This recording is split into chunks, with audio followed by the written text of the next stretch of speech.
Sure. So Bronx River Alliance really grew up through a partnership model led by a group called Partnerships for Parks, which Tim led and was the leader of, this Bronx effort. So it assigned basically a community organizer to the Bronx River called a catalyst coordinator. Her name is Jenny Hoffner. And she brought together lots of different folks who border the river, who maybe didn't even know there was a river there. There's lots of examples of people who said, "What do you mean, Jenny? There's no river near me." And she would lead them down an abandoned lot full of garbage and be like, "Here it is." And got really different groups, from like arts groups to youth development groups to housing, affordable housing groups, to like the Bronx Zoo, engaged in this idea of this river can serve multiple benefits for multiple groups. We all benefit from a cleaned up river that flows through the heart of the Bronx.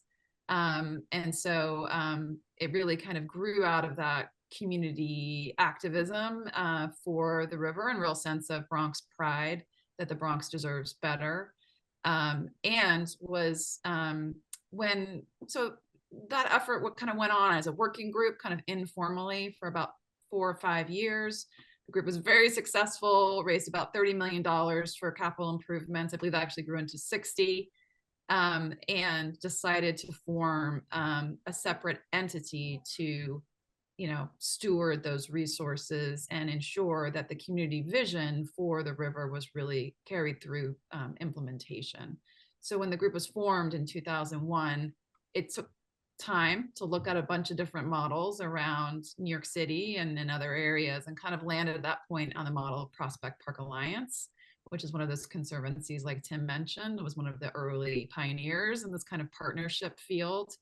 And it had this model of a one person who's the shared executive director and administrator in the park system, understanding that so much of the work is really blended with being at those inside meetings with the Parks Department, being able to leverage the resources through the city, which wax and wane, and being able to harness the power and creativity of communities and bring that into the effort as well.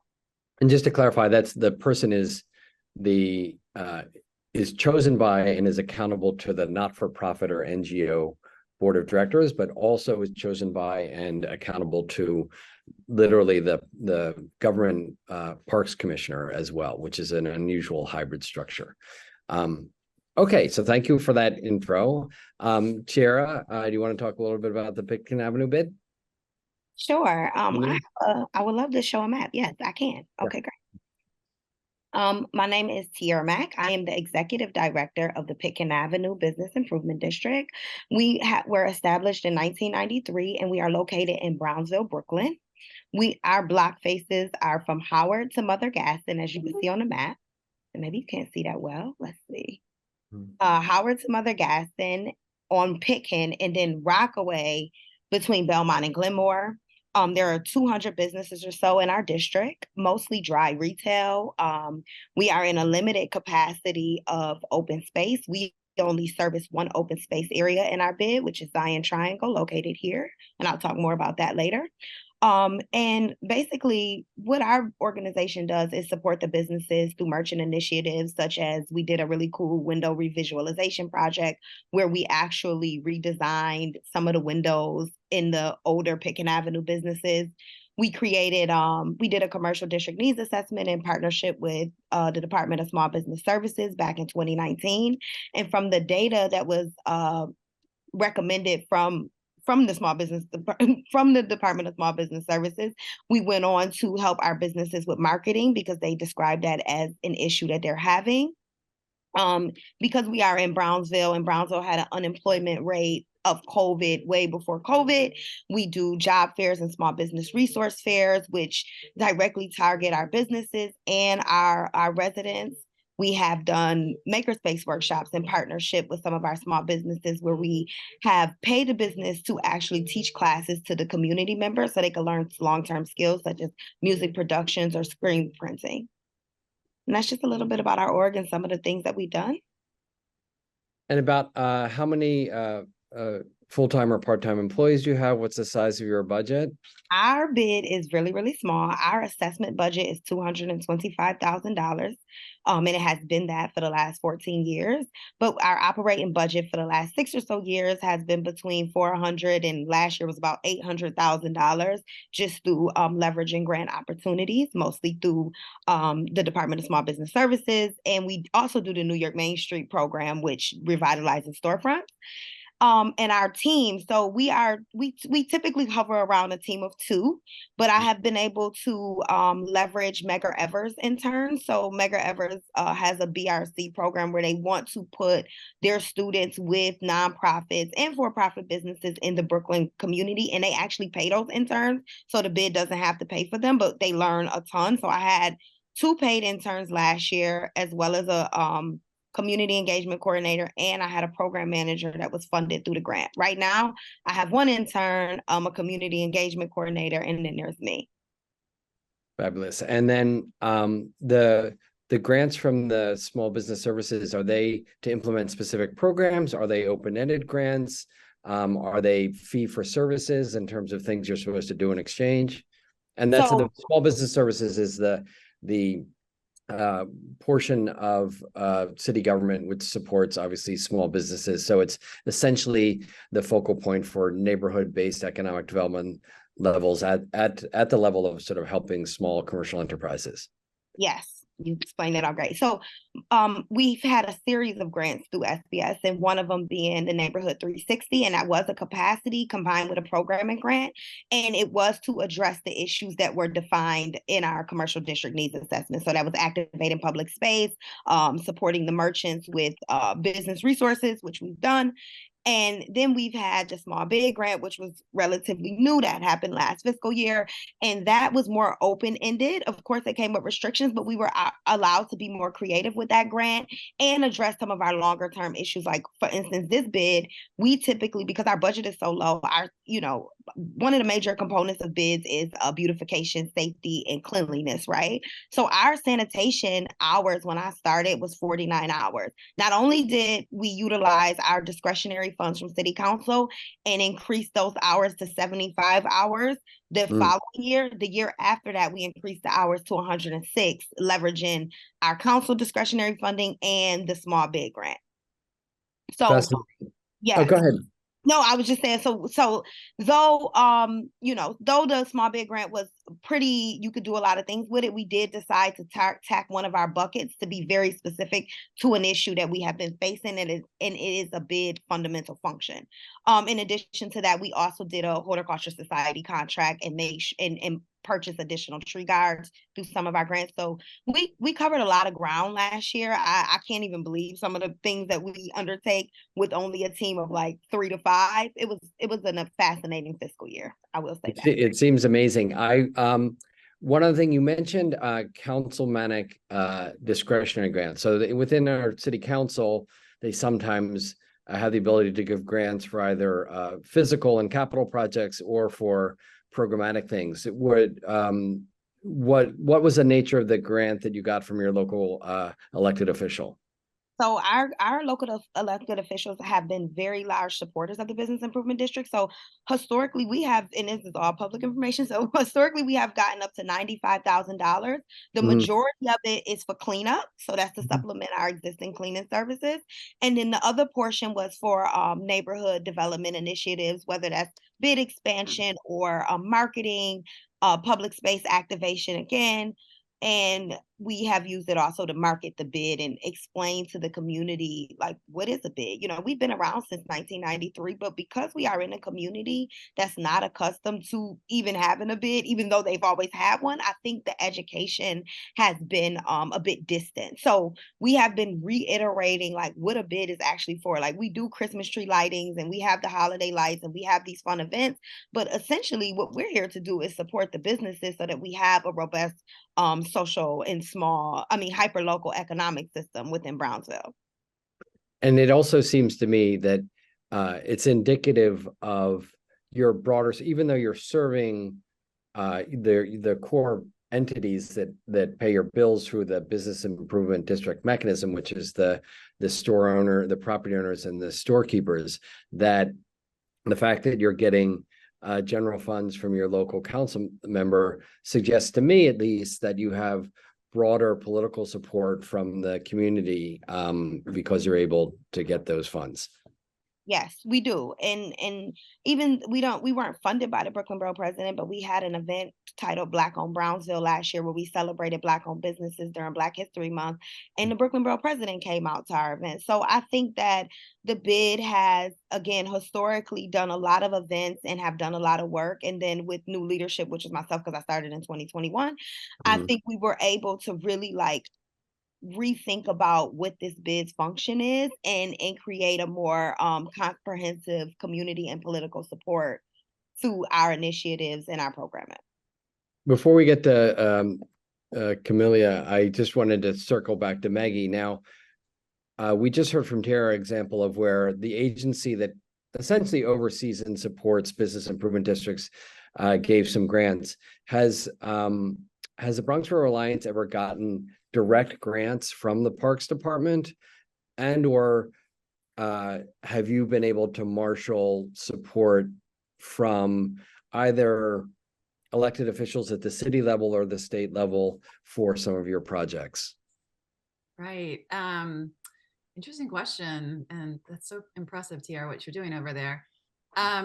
Yeah, so Parks Department, no, they haven't. They do supply a lot of in-kind resources to the Bronx River Alliance. So the Bronx River Alliance operates in a building that's actually owned by the Parks Department, although the Bronx River Alliance did a lot of the fundraising to get the building built. We use, I should say, Bronx River Alliance uses Parks vehicles, and some of the salary lines of staff we consider as being Bronx River staff members are paid for by Parks. Actually through the federal money, largely through the federal community development block grant money. So that, for folks outside of the US, that's a category of money that is allocated specifically from the federal government for urban areas that have greater economic or social needs historically. Right. So it's largely used for housing, but there is a chunk of money that goes to parks, and then it's divvied up really by income, population income, just targeted at low income neighborhoods around the city. So it funds about 3 of our staff members who do like horticultural direct service work on the river. So like plantings, running volunteer events, clearing invasive species, doing cleanups. But actually the story with parks is it's just the opposite. So Bronx River Alliance often will write grants on behalf of the city that essentially go to the city. So it's part of the benefit of being quasi, like in between nonprofit and parks and the city. So I can, as this dual role, can kind of put on my my New York City Parks hat, write a grant on behalf of the city, and have that money flow through to the Bronx River Alliance, although there's considerable hoops to make that happen. But grants from New York City Parks directly, no. And from elected officials, have they at either the city, state, or federal level, have you been able to secure those as a result of your ability to build a kind of political constituency for your space? Sure. So early days, Bronx River, our congressman was very, very essential in making this effort happen. This was Jose Serrano, and he sat on the Appropriations Committee, which is the committee at the federal level that sort of allocates funding. So he was able to establish in a government agency called NOAA, which stands for National Oceanic and Atmospheric Administration, a fund that was dedicated to the Bronx River. And that money was actually managed eventually by the Bronx Zoo. And there was a competitive local process for groups to apply for funding to do educational or environmental restoration type activities. So Bronx River Alliance benefited a lot from that, but so did our partners. And that was really critical in getting a wide array of groups engaged and their constituencies engaged in the work on the river, and has really, yielded lasting value because those groups are still engaged, even though the funding now has largely dried up. We also have gotten considerable support now, more from our council members, our New York City council members, And that increased substantially with the opening of River House. So we've now gotten, in addition to our individual council members, so in the Bronx River goes through 5 different council districts, so we ask them all. We also get allocation from the New York City Speakers Fund. And Speaker is like the head of the New York City Council to support River House as kind of a borough-wide destination, and that's been really helpful. Great, thank you. Camila, tell us a little bit about Morris Park Bid and the things you do in the neighborhood you serve. All right. So yes, so I'm Morris Park Bid since 2019 spring. It was a new organization, newly formed at the time. It operated the first 6 months through a separate bid, and then we kind of became independent, and I'm the first executive director. The range is, how to say, we are in the East Bronx.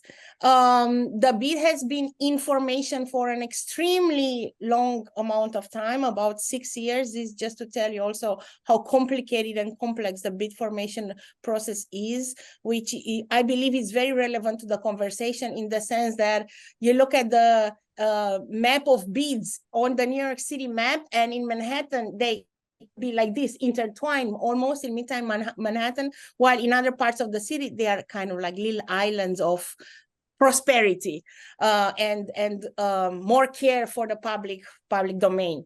So East Bronx tends to be an area a little bit left behind in terms of city infrastructure and resources. I thought at the beginning that they are exaggerating this line of advocacy, but now it is correct and fair. Just to give you an example, you look at the Link NYC map. These are those fancy electronic kiosks kind of with information. And in Manhattan, it's like dot, next to dot. The way I'm posting my events is by stapling in wooden poles, pieces of papers. I have beautiful wooden poles with tons and tons and tons of staples there, that because this is how people, used to advertise their garage sale, whatever, for like decades, right? So it's that type of neighborhood. It has a very sort of small scale community type of vibe. It's very residential. It's very much kind of 1- and 2-story houses intermixed with commercial. So it has a truly kind of small mom and pop type of shop. Everybody knows everybody feeling. It used to be very mono-ethnic in the 70s and 80s, but recently it's diversified tremendously. We are now kind of a quarter, let's say, Caucasian, mostly of Italian, Albanian descendants, Jewish, but I also have a strong wave of Yemeni new businesses and immigration, to the point where when I started at the bid, there were only 2 blocks that had Arabic sort of owned businesses, and now the whole section is called Little Yemen. So it's absolutely fascinating. An increasing Asian Black community. So it's been quite fascinating to observe kind of the intermixing of residents and their ability to kind of accompany and go along with these demographic changes and the actual business environment. As far as money, our budget is based on a $390,000 assessment. We were last year, however, I had a budget of $580 based on additional grants that we attracted, both city and state, and discretionary from our city council. The big chunk being, of course, the small bids grant allocated by the New York City mayor in the post-COVID revitalization program through SBS, but also other smaller grants, again, both city council and state.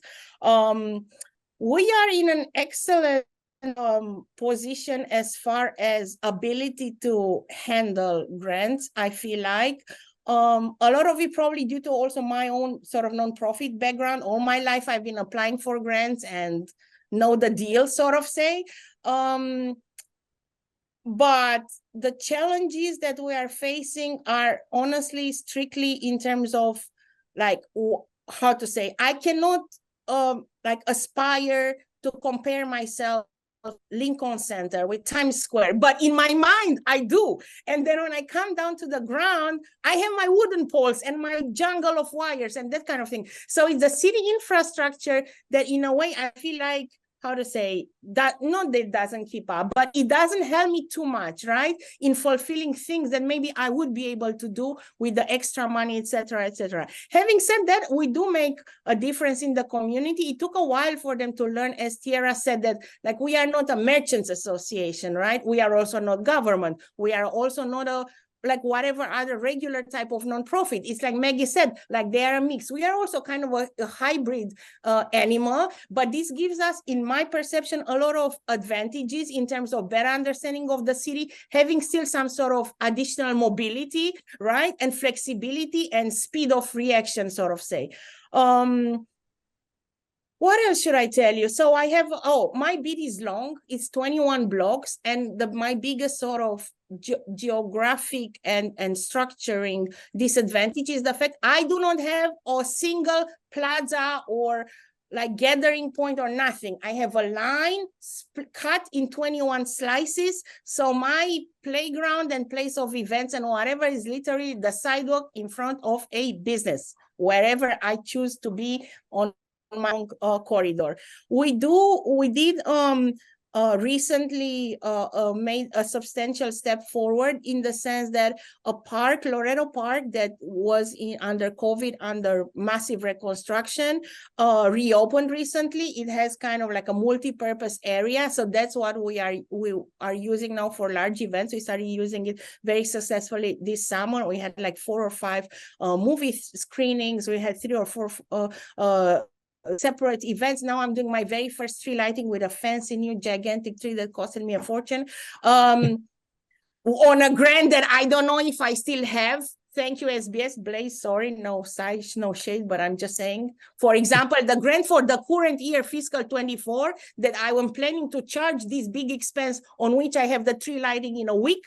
I do not know if I literally have the money, so I'm taking that risk, sort of say. So I think this is another interesting aspect with smaller organizations, not the Bronx River, but I think for bids in New York City, especially the smaller ones, like we take risks, assuming everything will go okay with the city contracting processes. There are times when it does go okay. There are times when I cannot sleep at night thinking, will I tell my board I'm in a deficit? I never was, thank God. And I thank everybody, involved, because I know everybody has their sort of hearts in the right place. But the city administrative processes are much more rigid than the private funding, right?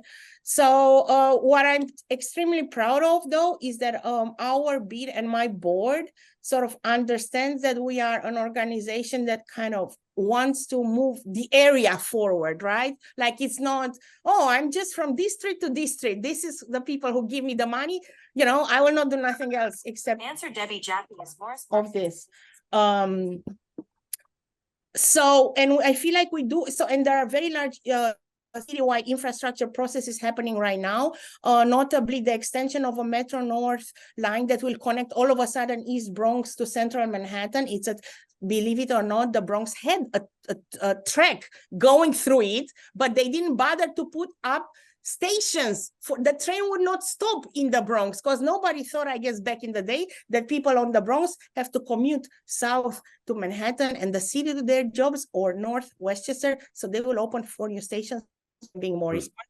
It's not immediately in my bid, it's kind of 7 blocks away, but obviously it will have a huge impact. But also other things more in the environmental field, like Maggie was saying, she was not exaggerating. Some people literally live by the Bronx River. They don't know there is a river running there. I didn't know there was a river running there until I visited the Bronx River Arts Center, which I don't have too much kind of culture and arts going on. So I'm trying to build that up, plant seeds and have them grow. So I reached out to them, which they are again, kind of half a mile away from me. And I went one day and said, hey, can I visit? The lady gave me a tour and she said, and there's a river there. I'm like, what river? I parked on top of the river. I had no idea there is a river over it. I mean, again, all these kind of environmental justice things in the Bronx are highly, highly relevant to our work. All this to say, give me just a moment. I know who this is, but I have to stop her. Debbie, I apologize. I'm in a Zoom meeting. Let me call you back. Thank you. Sorry.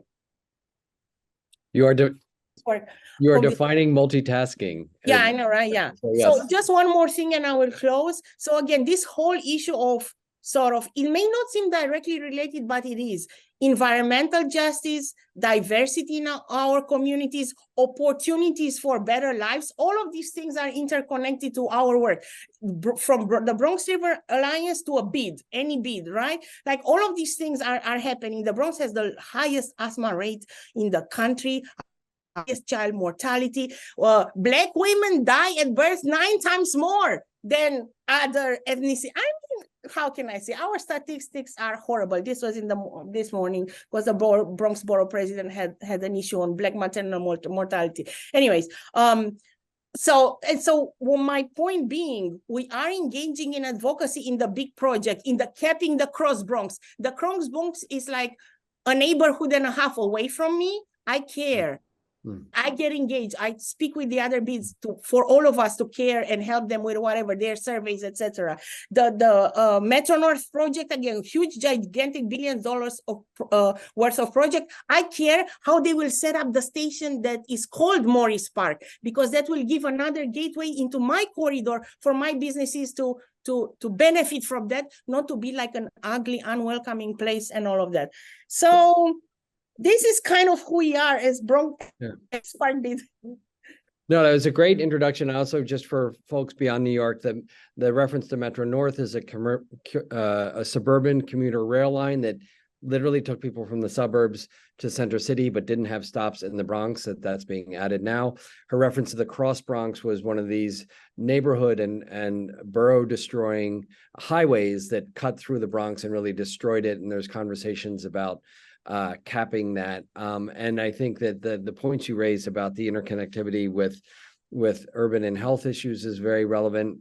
And environmental justice, I was at a conference of the International Society of Urban Health, where they were talking about the intersection of small scale placemaking and how that connects to health issues, because the single greatest determinant of people's health is not income or race, but location. And taking care of places is a way of addressing that. The other thing I wanted to comment on is interesting and very positive in a way that you had an agency, the small business agency, that is giving grants directly to organizations like yours, but the overall city processes are such that you may be doing a Christmas tree lighting or holiday lighting around this time of year and not get paid until another holiday that's Easter, and that can break the back of a small organization. So I'd like to now circle to a subtopic of this, which you've talked about indirectly, but the ways in which you've been able, your entities are repositories of information, either informal or formal, data-driven, quantitative or qualitative, about your places that often isn't kind of centralized and pulled together unless you guys are doing it. So for the two bids, maybe going back to Tiara first and Camelia, maybe talk a little bit more about these commercial district needs documents that you pulled together, and how that's, Tiara, you referenced it, how that's driven some of your future agenda items. And then Maggie, if there's something comparable in terms of just the ways in which along this very disparate set of neighborhoods and places along the Bronx River, information that you gathered has helped either yourselves or others understand what's happening and what needs to be done. So Tiara first. Yes, so our commercial district needs assessment was done before I was the executive director, but I have been using it to basically be like our strat plan, because we didn't have one. Organizations as small as ours often don't have time for strategic planning. So basically, our commercial district needs assessment surveyed over 200 businesses and over 200 consumers and residents, and came up with a set of opportunity areas. So it was 9 of them. And we took those 9 opportunity areas and figured out how we could use funding, future funding and current funding to address those issues, as well as, because again, this is stuff that the residents are saying they need and the consumers are saying they need and the businesses are saying they need. So aligning those, the ones that are addressed the most, like one of them was lighting. So last year with one of our grants, we put commercial lights, we put like scone lights on some of the commercial properties of businesses that were interested in doing such. So that increased lighting. We also use that information to advocate to DOT to put pedestrian arms on some of our street pole lighting. So that's just like, you have the street pole lighting that's like going this way, and then the pedestrian arms going this way. And so now we have additional lighting on our corridor. Again, like I said, we use prior to the commercial district needs assessment and prior to my tenure, there was another retail analysis done, and I currently still use that data, though it's from 2016, it's still relevant. One of the things that the businesses are asking for is, the businesses and the residents, is a sit-down restaurant, because when you have a sit-down restaurant, if it's a wait time, that increases the likelihood that you would have more foot traffic walking around during times that they're waiting to go into the restaurant and peeking into other businesses. So I've used that data, as well as Brownsville has a very negative connotation in the media for many, many years, though our crime is down 30%. So a business wanted to move into Brownsville. I grabbed the police data and sent them this is the data from the last 4 police reports over the last 4 quarters. This is where our crime is now. We have not seen these type of armed burglaries in the last 2 or 3 years. So the concern you have, though justified, is not the current reality, right?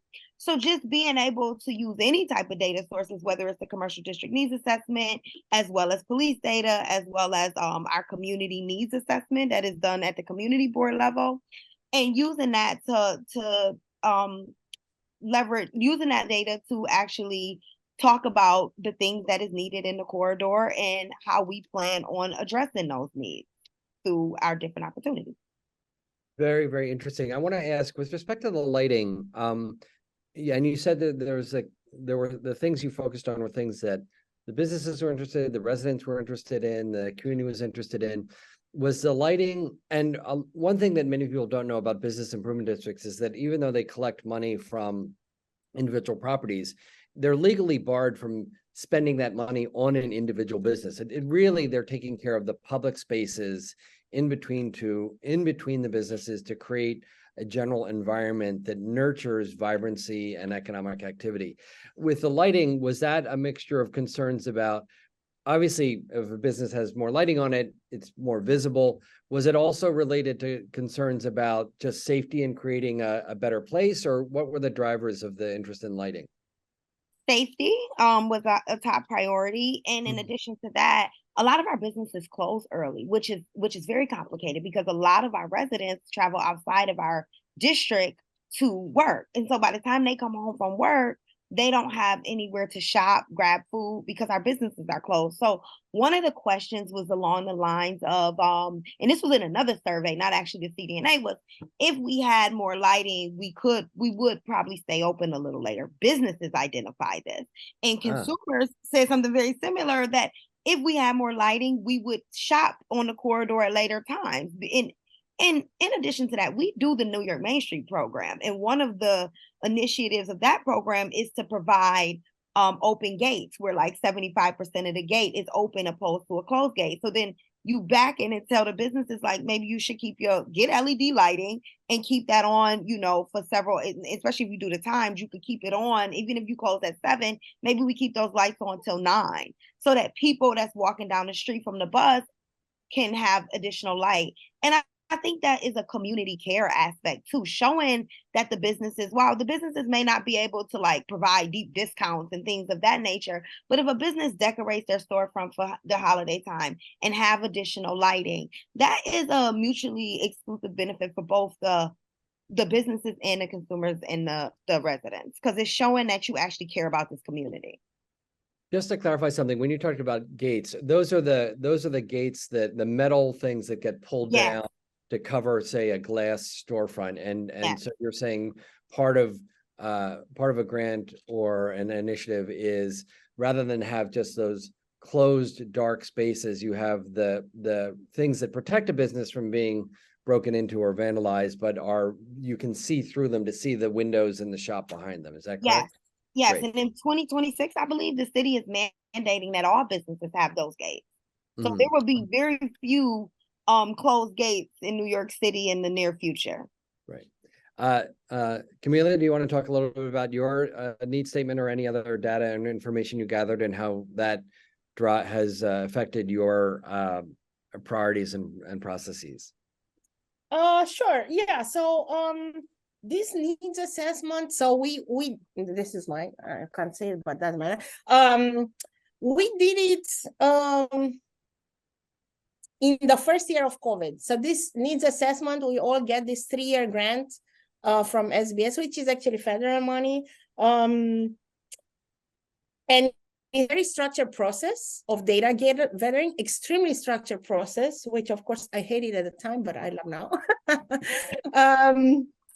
And it hit us in year 1 of COVID. So actually I just ended, this grant just ended for me in June of this year of 2023. This grant was quite impactful for the organization in the sense that I am 1 staff member, so we were 2 staff members, 50% increase. So actually it does make quite a difference. In terms of strictly the data, again, even though we were under COVID and everybody was in the early stages, oh, we just work from home and we don't go anywhere and all that, I was sending my program manager to knock door to door. I was literally sending him with all the masks in the world, but still, I had to deliver to the city of New York on a bi-weekly basis another 12 questionnaires, another 30 questionnaires. So to comply with the requirements of this grant. It came out great, I have to say. It also came out because it's meant to be a snapshot in time, and it was indeed a snapshot in extraordinary, challenging times.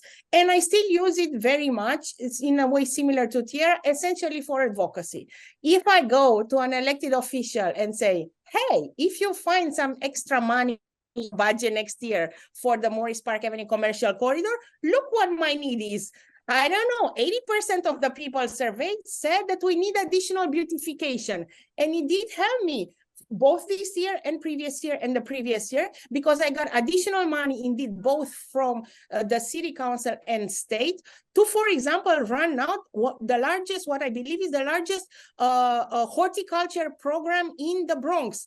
Since I have no plan, nothing, but I do have trees on every single block. I'm now mulching and cleaning 129 tree pits, and I'm planting twice a year, spring and fall, the tree pits that do have guards, which is half of them, about I think 56. It cost me a fortune, but you come and people have been giving me comments of the type, this is Morris Park Avenue, in the brackets, in the Bronx. This looks like Park Avenue. Park Avenue, those of you out there, it's one of the most luxurious, fancy avenues in the city of New York, crossing Manhattan length. So this is of course beautiful to hear, right? Like people feel like we invest in horticulture program, we plant flowers, they see water, they see mulch. It's wonderful. It's like unseen, right? So this document did give me that kind of basis to make this argument.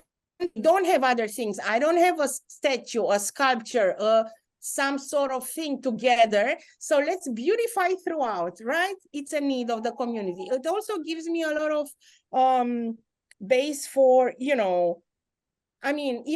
littering, whatever, pet waste, all these things that were documented at the time, they continue. And again, I could tell the officials, hey, maybe you could, attract more resources and give me what you can give me in order to have more substantial, like cleaning, right, services.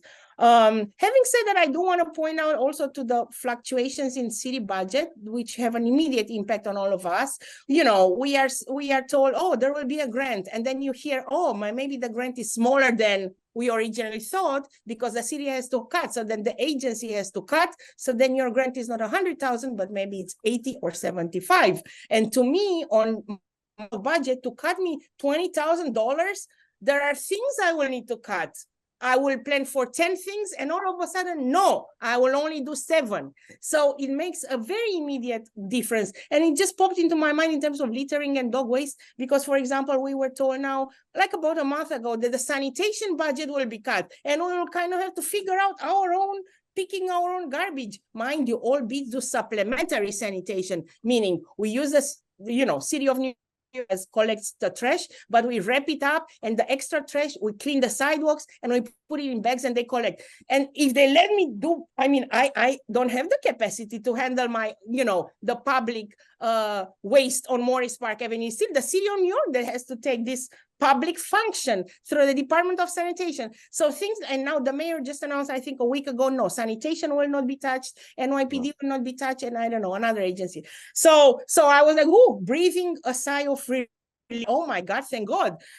Because again, we are very dependent, very intertwined with the city of New York, its budget, and even small decisions in the big framework affect very much smaller organization than big organization. Grand Central Partnership, Times Square, maybe they wouldn't even care. You see what I'm saying about this? But for me, it would be devastating. It would be absolutely devastating. So I think you make a really good point about this intersection between levels of city service and that no matter what the city says, when they cut back services, then there's an expectation that these fundamental basic things in terms of clean and safe need to be taken care of. And people often look to the entity that's actually doing work on the ground. Another point, I think, from the things that you say is that there is incredible efficiency, partially because of the leveraging of resources, but incredible efficiencies when neighborhood-based organizations and nonprofits are doing this work that is very different from the scale of the city in terms of the bang you get for your buck, even if it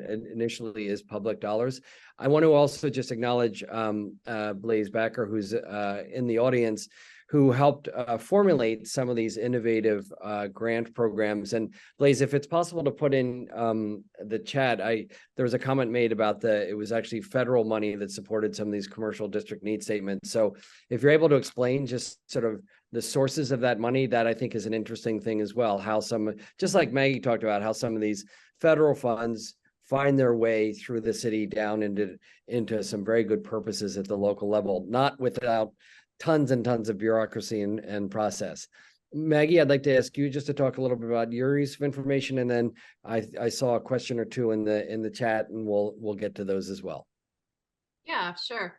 So a couple things came to mind. So I'll just give one that kind of came up through conversation and partnerships and planning efforts. So the Bronx River, again, 23 miles long. Really kind of a very long corridor to try to collect information up and down. And we're dealing with a natural system. So it's a hydrological system. There's a lot of science involved in trying to project flow and flooding and those kinds of things.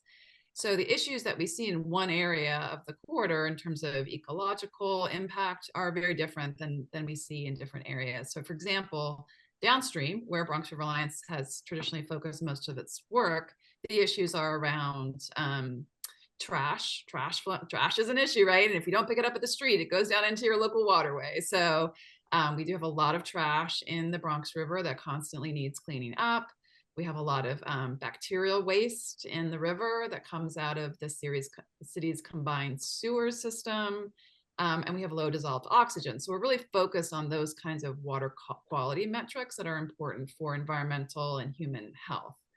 But, when we started we're doing an update for the watershed plan for the Bronx River.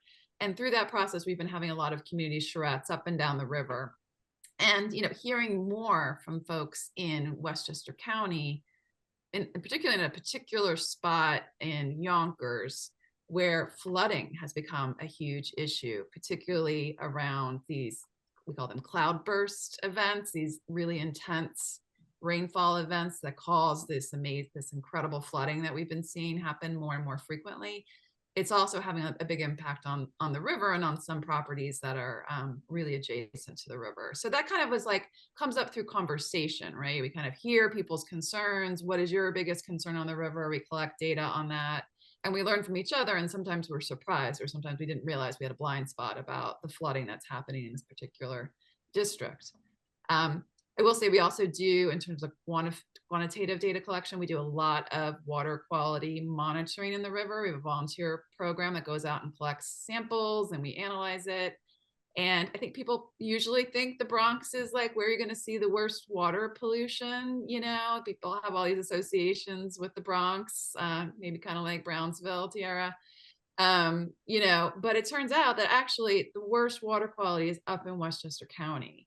And we know that because we're collecting the data and we can see it. And it is surprising, but we do have the numbers to back it up, and that, you know, impacts our advocacy and our tactics and our strategies in terms of trying to figure out how to clean up the river.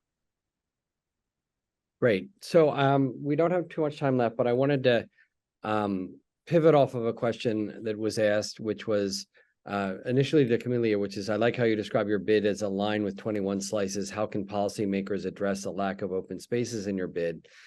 And it makes me, and so Camelia, I'd like you to ask that, answer that specifically, but I also am curious to what extent, for the bids, to what extent, even though you're called business improvement districts, do you think of yourselves as public space management organizations?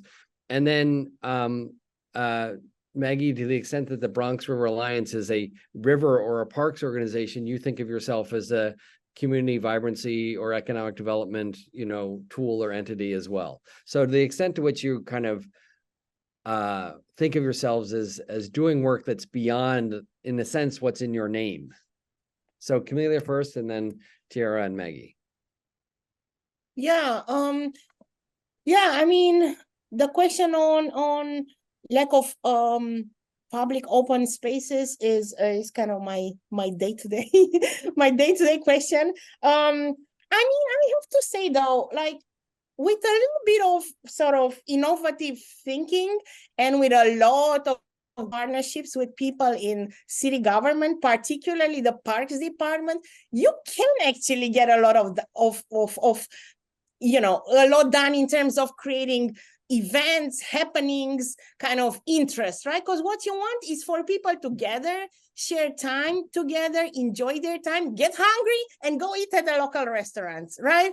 Like, kind of, this is what the goal is. So so for us, what up, since again I don't have a plaza, is to work and activate as much as possible the two parks that are a small playground and a slightly larger playground, and with the new sports area that I mentioned, that are immediately adjacent, right? Like one of them, the larger one, is actually part of my district, but the other one, the smaller one in the Lil Yemen section, it's whatever, or two houses away, so close enough to make it part of us. So then we did that. I mean, my relationship with the New York City Parks Department, it's very close. We are trying to support them in, you know, everything that they need, so that they support us in everything that we need. And you know, as I said, we did like a multiple movie night. We were the first organization to ever do a movie park, ever in East Bronx. We had concerts, we had you know, Dia de los Muertos / Halloween celebration, all these things that never happened before. My new tree lighting installation never happened before. It's my very first year. Up until like 5 minutes before joining the Zoom, I was still disentangling permit and insurance issues between DOT and parks. So, and all these in a local context that actually tends to be very antagonistic to the city. I mean, my neighborhood just switched recently. I don't want to go political, but just switched from being representing from the Democratic Party to the Republican Party January 1st. So people tend to be very anti-city. They feel like the city is sort of an invading entity over their little area. So sometimes it's super hard to explain to them about bikes, scooters, bike lanes, all these things. And my very first year actually was a year when there is a legal lawsuit where people were trying to drag the bid into suing the city of New York. Anyways, beautiful for 6 months. So all the, like, how you have to take into account all of this, but all this to say, even in a place where you seem like you have nothing, you can do things. And you can do things by partnering with people, by helping others help you back, because they will. Like, people genuinely, somebody told me, even people in city agencies, they are people. And I know it sounds sort of silly, but people know when you're trying to work with them or you're just criticizing for the sake of criticizing. Like, we have to move things forward, and only together we can do that. And yeah. So I hope I kind of answered. Yes, and I think two things that you mentioned that make me think of other things, which is the nature of these business improvement districts is that they literally have formal contracts that are linked to the funding mechanisms, because the money is collected by the city from the property owners and then travels through a master contract to the bids, which is why, like, legally a bid can never sue the city, because it's joined at the hip in a contract with the city. And in some jurisdictions like California, these special service districts, they have different names, community benefit districts, are literally viewed as more like government than like nonprofits. So it's part of the hybrid nature of this. Also, just when you said classic thing, tree lighting, sorting out the jurisdictional issues between the Department of Transportation and Parks, classic kind of thing that our organizations and these neighborhood-based organizations do, which is get these silos of city government to sort of intersect to solve a very specific problem that may not change the world, but is still important, like having a holiday tree lighting. Tiara, and then Maggie, and then we'll close it out. I'm so sorry, Tim. What was the initial question? I apologize. Just to what extent do you think of even though you're a business improvement district, do you think of yourself as a public space management organization? And then for Maggie, even though you're a parks organization, do you think of yourself as a community development organization? Absolutely. I think one of the things is, like Camelia said about setting up on the sidewalk, we have Zion Triangle, but because of the narrative around it and the history of it, people don't love it as much as they do when we just set up an event right outside of a business. And I think public space, I always talk about, like, one of the things that we do at the bid that no one knows is every time I get an intern, the first thing they do is we spend, especially in the winter, me and that person spends the time as soon as it gets dark just looking at the streetlights to see if they're operating, and then putting in the 311 complaint, making sure the benches are where they need to be and if they're loose or anything like that. And then the tree guards is another piece of public space. So every time people think about placemaking in public space, the majority of folks think about this centralized location, when in reality, public space is everything from our litter baskets to our dog waste stations to our street lights to our poles to our banners. So I think that bid, specifically the pick and bid, and I think Camelia's bid as well, is that all we do is public space management in a lot of ways. And I think is the most thankless part of the job, because everyone recognizes the tree lighting, but no one thinks about who's making sure when our street lights are out, because that's a very popular thing in New York City, especially in under-resourced community. Who is harassing DOT to make sure that these lights come back on? It's the bids most of the time. So thank you. Thank you. Maggie, close it out, and then I'll make some closing comments. Yeah. I'll just add, we're a public space organization, so we're definitely doing public space work, and we're environmental, right? That's clear because we have this river we're restoring, but we really also focus a lot on community education, youth development. So we have internship programs that help young people connect with the river and understand some of the scientific things they learn in class and connect it to a resource right in their backyard. And we have a really exciting new partnership with Lehman College too, where we have high school students who can take a college level environmental science class with us, using the river as their lab. So the education piece has always been critical. Also has workforce development in the sense of trying to make the jobs that we create on the river as a training program and a connector to New York City Parks jobs. And we work in other coalitions. So it's all about partnerships. So right now we're working in a coalition called the Rain Coalition, which is all around rain gardens across the city, pushing the city to think about maintenance of those gardens. We should talk about that with bids. And ways to really thoughtfully create a green job pipeline for people into good paid permanent jobs.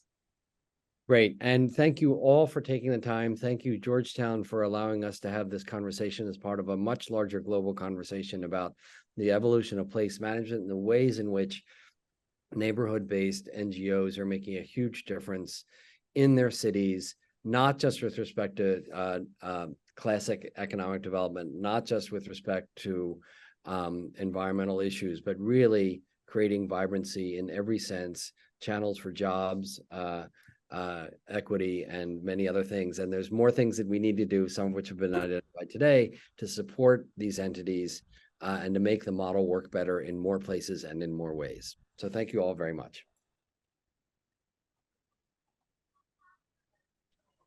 Thank you all.